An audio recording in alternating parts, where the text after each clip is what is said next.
The air tasted of dust. It was a fine, gritty powder that coated Ilara's tongue and settled in the back of her throat, a constant reminder of the cracked earth beneath her worn boots. For 2 years, the sky had remained a pale, unforgiving blue, the sun a white-hot coin welded to the emptiness. Below her, the canyon yawned, a jagged wound in the landscape her father had inexplicably bought with the last of their money. He called it their anchor, their future. The townsfolk called it Miller's Folly. Now it was just Ilara's folly. At her side, Boro, a great silent dog the color of dried mud, lifted his nose to the wind. His intelligent brown eyes, usually full of a quiet understanding, were clouded with the same thirst that plagued every living thing in the valley. He nudged her hand with his dry nose, a low whine rumbling in his chest. She rested her palm on his broad head, the coarse fur familiar and comforting. "I know, boy," she murmured, her voice a dusty rasp. "I know." They stood on the lip of the chasm, a sheer drop of 200 feet to a jumble of sun-bleached boulders and skeletal trees. No one came here. There was no reason. The land was worthless, inaccessible, a dead end. Except her father had sworn there was life at its heart. "Water seeks the lowest point, Ilara," he used to say, his finger tracing a line on a topographical map. "And it never truly leaves. It just waits." He had died before the rains stopped, her mother a year before that, leaving Ilara with nothing but a worthless deed, a faithful dog, and a memory of a madman's conviction. A rattling sound made her turn. Silas Croft, their nearest neighbor, was guiding his 2 skeletal cows along the ridge, his face a road map of sun-etched lines and disapproval. He stopped, leaning on his walking stick, and spat a stream of brown tobacco juice that vanished into the dust before it landed. "Still staring into that hole, girl?" he called out, his voice thin and sharp as a shard of slate. "Hoping to grow wings and fly down to whatever ghost your father was chasing?" Ilara's shoulders tightened, but she kept her voice even. "There's water." Silas let out a dry, humorless laugh that sounded like stones grinding together. "There's water on the moon, too, just as easy to get to. That canyon's a grave, nothing more. Your father poured his life into a crack in the ground. Don't you go following him." He gestured with his stick toward the distant, hazy cluster of buildings that was the town of Promise. "Thorne's been hauling water from the Black River, 50 miles east, selling it by the barrel. That's the only water you'll see, and it'll cost you everything you've got left." He shook his head, a gesture of pity that stung more than scorn. "Go on into town. Find work. Martha at the Mercantile will help you. This is no place for a girl alone." He prodded his cows onward, their hip bones jutting like cruel fins from their hides. "Wait until winter," he muttered, more to himself than to her. "If it ever comes. That wind will scour this ridge clean." His words were meant to be a warning, but they settled in her mind as a challenge. She was not leaving. This was her home. That night, by the flickering light of a kerosene lamp, she unlatched the old sea chest that held her father's things. The scent of pine resin and old paper filled the small cabin. Beneath his folded wool coat and a set of well-oiled tools, she found it, a leather-bound journal. The cover was worn smooth, the pages filled with his precise, elegant script. It wasn't a diary of feelings, but a logbook of observations, calculations, and dreams. He had spent years studying the canyon. He'd mapped the rock strata, noted the deep-rooted plants that grew only where water was near, and charted the flow of ancient, long dead streams. And then she found the sketches, page after page of them. He had documented Roman aqueducts, the switchback trails of mountain peoples, the simple genius of gravity-fed flumes. In the final pages was a detailed plan, a multi-stage project of impossible scale. First, a path, a safe, graded switchback trail descending the sheer cliff face. Second, a system to move water, not with a pump they could never afford or power, but with a wooden flume, a simple channel running from a place marked with a confident X near the bottom, all the way up to a cistern dug into the rock at the top. It was the work of a lifetime. It was madness, and as she traced the lines with her finger, a quiet certainty settled over her. It would work. The next morning she began. She took her father's tools from the chest, a heavy pickaxe, a square-headed shovel, a long iron pry bar, and a sledgehammer with a handle worn smooth by his hands. Boro watched from a patch of shade, his head on his paws, as she walked to the canyon's edge. She chose a spot where a natural fissure offered a slight weakness in the rock face. She swung the pickaxe. The clang of steel on stone was a sharp, lonely sound that the canyon swallowed whole. The first strike barely chipped the rock. The second did the same. For an hour she swung, her arms screaming with the effort, her breath coming in ragged gasps. Sweat plastered her shirt to her back, and the dust she loosened caked her skin in a gritty paste. By noon she had managed to carve out a foothold, a miserable little shelf barely wide enough for one boot. She sat back, her body trembling with exhaustion, and looked at the 200 feet of vertical rock that remained. It was impossible. Boro whined, nudging her again, as if to say, "Enough." She looked into his eyes, then back at the impossible task. "I have a plan," she whispered, as much to him as to herself. Days bled into weeks. Her world shrank to the canyon wall, to the jarring shock of the pickaxe, the grating scrape of the shovel, the groan of the pry bar.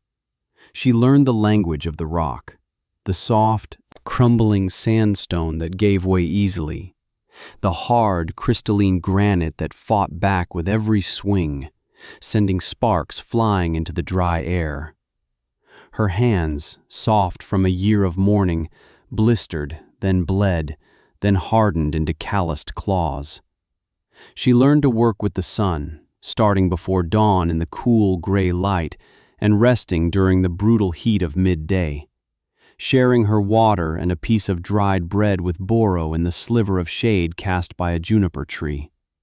The path began to take shape, a scar zigzagging down the cliff. Each section was a victory. A 3-foot-wide path, sloped just enough to be safe, with the outer edge built up with the very rocks she dislodged. It was brutal, repetitive, soul-crushingly slow work. The townsfolk who passed on the high road stopped to watch. They saw a lone girl, filthy with dust and sweat, waging a foolish war against a mountain. Martha, the mercantile owner, drove her wagon out one afternoon, her round face etched with worry. "Ilara, child, this is no work for you. You'll kill yourself. Come back to town. I have a room for you." "I'm fine, Martha," Ilara said, not pausing in her work of setting a large, flat stone into the path. "Fine? Look at your hands. Your skin and bones. What are you trying to prove?" "This is my home." The statement was so simple, so final, that Martha had no answer. She left a basket with bread, cheese, and a small jar of precious water before driving away, shaking her head. 2 months into the work, Mr. Thorne rode out on his magnificent black horse, the animal's coat gleaming even in the dusty light. Thorne was a man who owned half the valley and carried himself as if he owned the sky, too. He looked down at her from his saddle, his expression a mixture of curiosity and contempt. "I heard stories," he said, his voice a low rumble. "I didn't believe them. What in God's name do you think you're accomplishing, Miss Miller?" "I'm building a path." "A path to where? A pile of rocks?" "There are a dozen families ready to abandon their homesteads because their wells have run dry. I'm spending a fortune on water from the Black River, and you're down here, playing with pebbles." "There's water here," she said, her voice flat. She didn't look up from her work. Thorne chuckled, a condescending sound. "The girl has her father's delusion. Listen to me. Sell this worthless plot to me. I'll give you $17 for it, more than it's worth. Enough to get you a coach ticket to somewhere with rain." "No, thank you." "Suit yourself." He spurred his horse, turning away. "When you're dying of thirst, don't come knocking on my door, wasting your strength on a dead man's fantasy." The path took 4 months. 4 months of her life chipped away and rearranged into 47 switchbacks descending the canyon wall. The day she set the final stone at the bottom, she collapsed, her body a single throbbing ache. Boro licked her face, his tail thumping a slow, steady rhythm against the dusty ground. She had made it. She was at the bottom of Miller's Folly. The air was different here, cooler, with a faint green smell she couldn't place. Following her father's map, she and Boro scrambled over massive boulders and through thickets of desiccated brush. And then she saw it. Tucked back in a deep alcove, shielded from the sun by a massive overhang of rock, was a patch of impossible green. Ferns and deep-rooted moss clung to a rock face that was dark with moisture.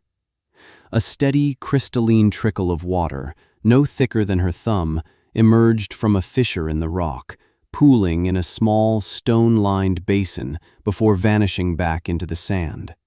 It was real. She knelt, plunging her hands into the cool water, splashing it on her face. Boro drank deeply, his lapping noisy in the profound silence.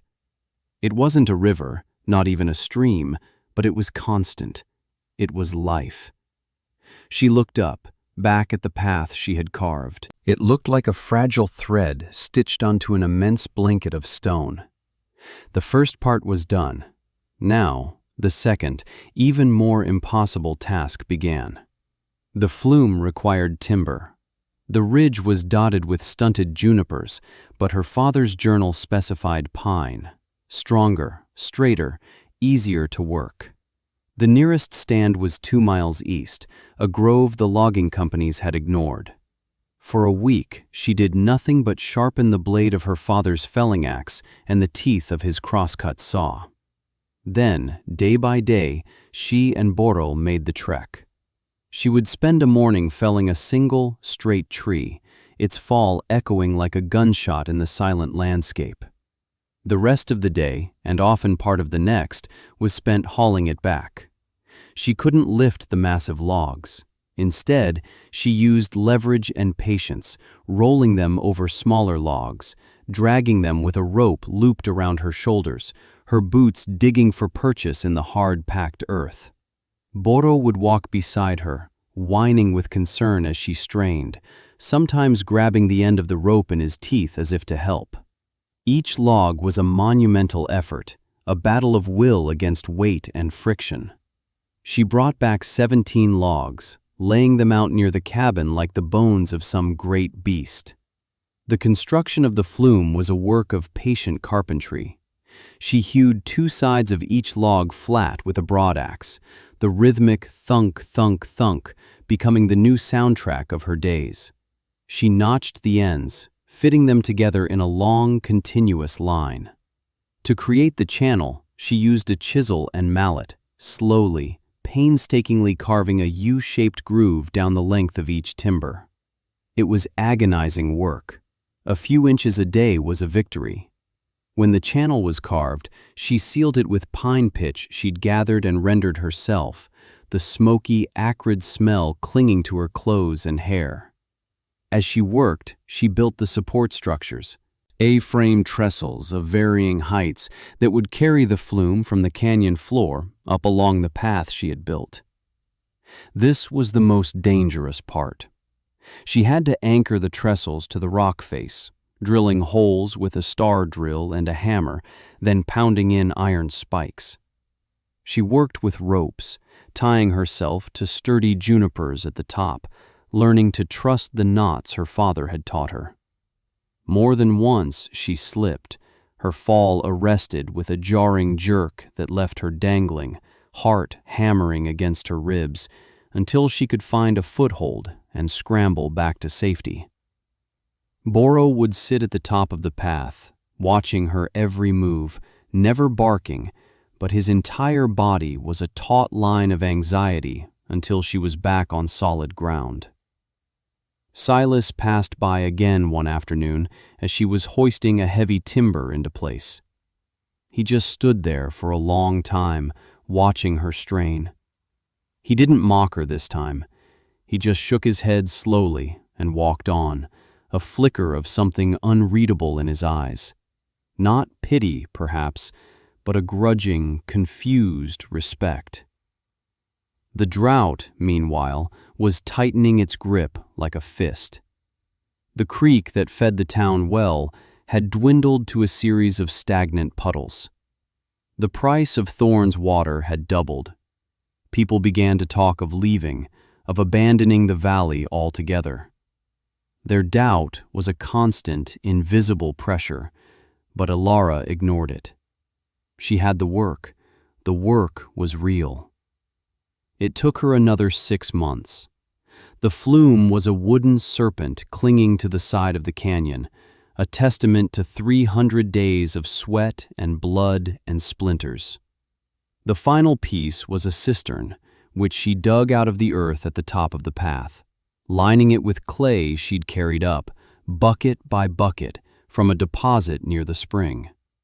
It was a shallow basin, 20 feet across and 4 feet deep. The day she connected the final section of the flume, nudging its open end over the cistern, she was too exhausted for triumph. She and Boro walked the long path down to the bottom. She used a small, carved wooden gate to divert the spring's trickle from its basin into the mouth of her flume. Then she waited. She sat by the spring, her back against the cool rock, and watched the water begin its journey. It was a tiny, insignificant flow. She could hear it, a faint gurgle inside the wooden channel. She and Boro began the slow climb back up. As they ascended, they could hear the water moving with them, a quiet, reassuring presence. It was a race. By the time they reached the top, panting in the thin air, a dark, wet spot was spreading across the clay at the bottom of the cistern. A trickle, then a steady dribble, then a small, continuous stream of clear, cold water began to pour from the end of the flume. It was the most beautiful sound she had ever heard. Boro plunged his head into the growing puddle and drank. Ilara knelt, cupped her hands, and brought the water to her lips. It was sweet, clean, and real. It had worked. Her father had been right. For a week, she and Boro had all the water they could ever want. The cistern filled slowly, the level rising an inch or two each day. She watered the small garden she'd hopefully planted, washed the dust from her clothes, and drank until she could drink no more. She felt a profound, quiet joy.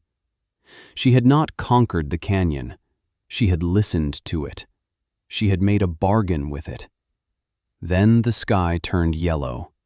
It began in the west, a hazy, brownish smudge on the horizon that, over the course of a day, grew into a monstrous, churning cloud. The air grew thick, smelling of smoke and something ancient and burning.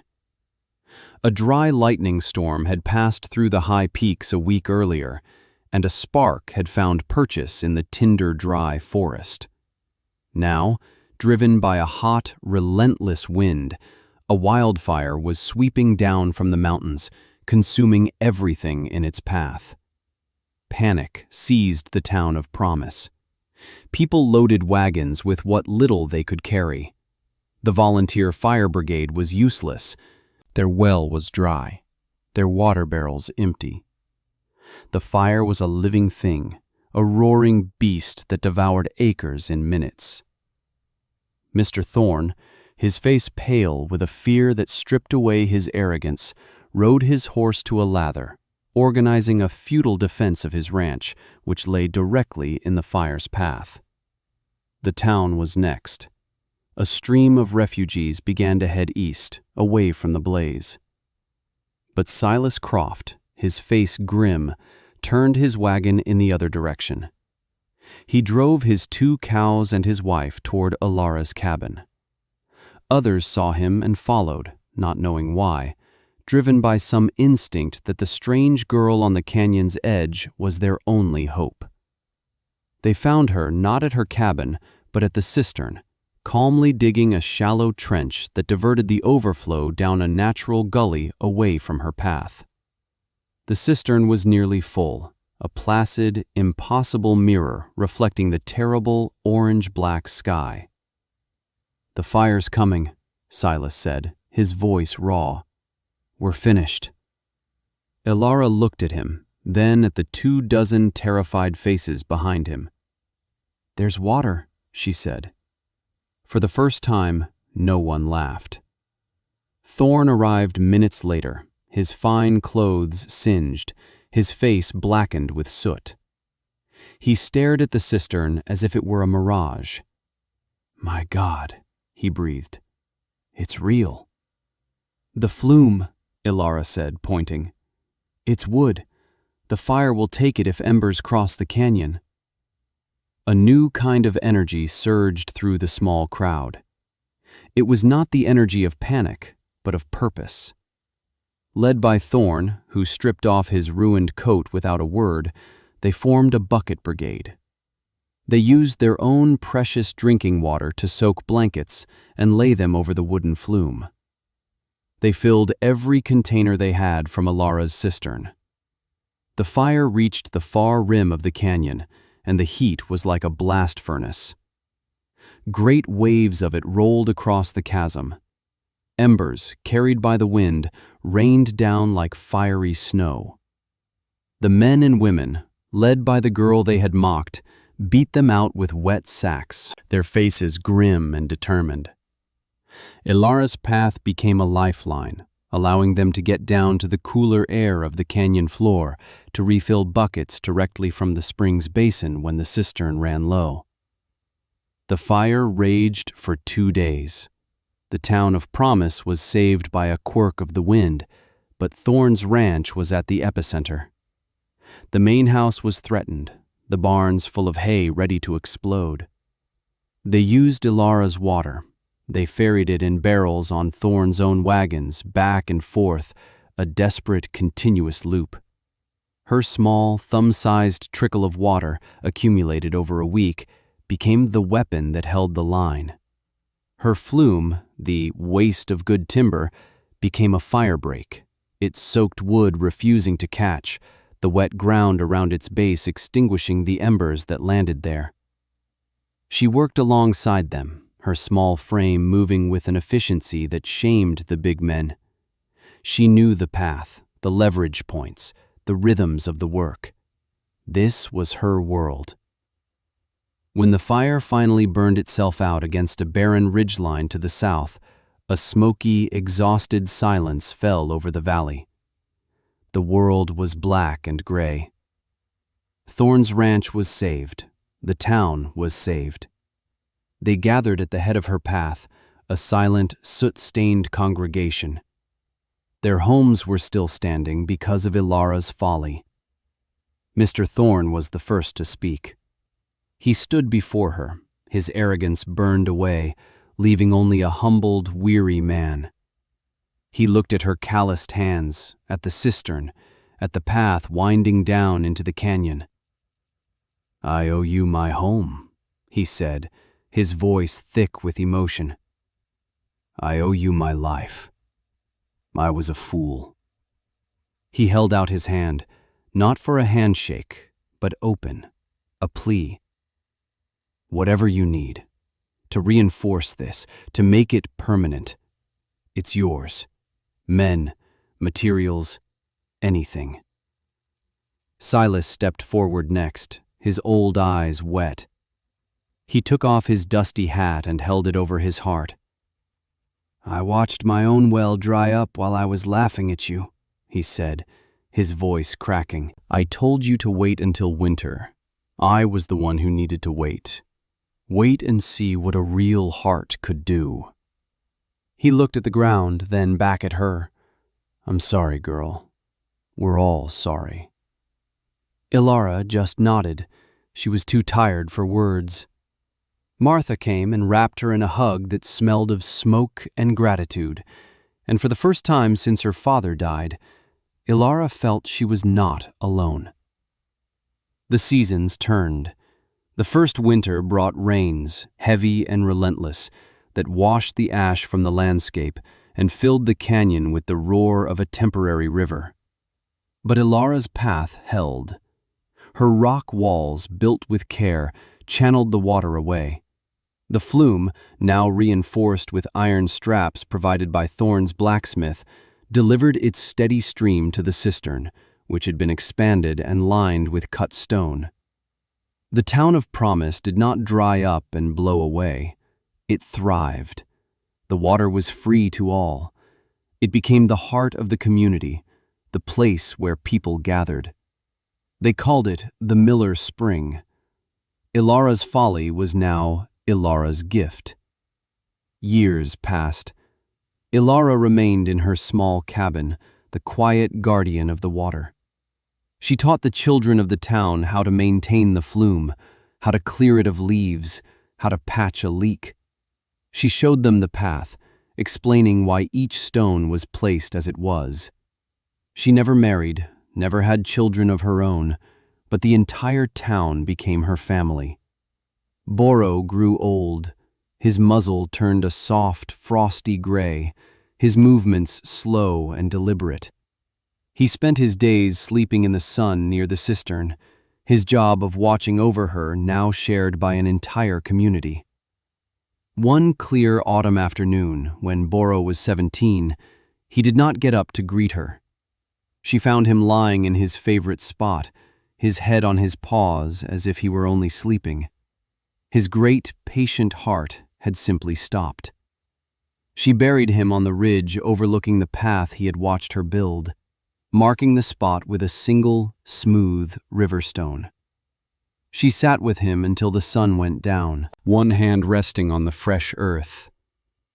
"You were a good boy," she whispered to the wind. "You were the first to believe." Decades slipped by like water through the flume. Ilara's hair turned the color of winter frost, her face a beautiful map of her life's work, just as Silas's had been. She became the old woman on the ridge, a living legend, the source of quiet wisdom. She still walked the path every day, her steps slower now, her hand resting on a walking stick carved from a juniper branch. She knew every crack in the rock, every knot in the wood. The flume and the path were a part of her, an extension of her own stubborn, persistent heart. She had inherited a worthless canyon, and she had transformed it into a legacy. Not of stone and wood, but of life. She died peacefully in her sleep during a gentle spring rain, the sound of water dripping from the eaves of her cabin, a final lullaby. The whole town mourned her. They did not bury her in the town cemetery. They laid her to rest on the ridge next to Boro, overlooking the canyon that bore her family's name. Thorne's son, a man with his father's bearing but his mother's kind eyes, commissioned a stone carver from the city. They placed a simple granite marker at the head of the path. It didn't list her dates of birth or death, It bore only a simple epitaph, 6 words that captured the entirety of her quiet, monumental life. It read, "Ilara Miller. She saw water in the dust." Long after she was gone, the path remained. The flume still carried its clear, cold gift from the heart of the earth. Generations were born who knew nothing of the great drought, who took the water for granted, the way people take for granted the rising of the sun. But they all knew the story of the quiet girl and her faithful dog, who looked into a dead and empty place and saw a future. And sometimes, on a hot summer day, a child playing near the cistern would pause, look at the endless, patient work stretching down the cliff, and feel a sense of awe, a quiet understanding that the most powerful things in the world are not noise and force, but the slow, steady, and persistent application of a single, unwavering belief. The water was always there. It was just waiting for someone to build it a path.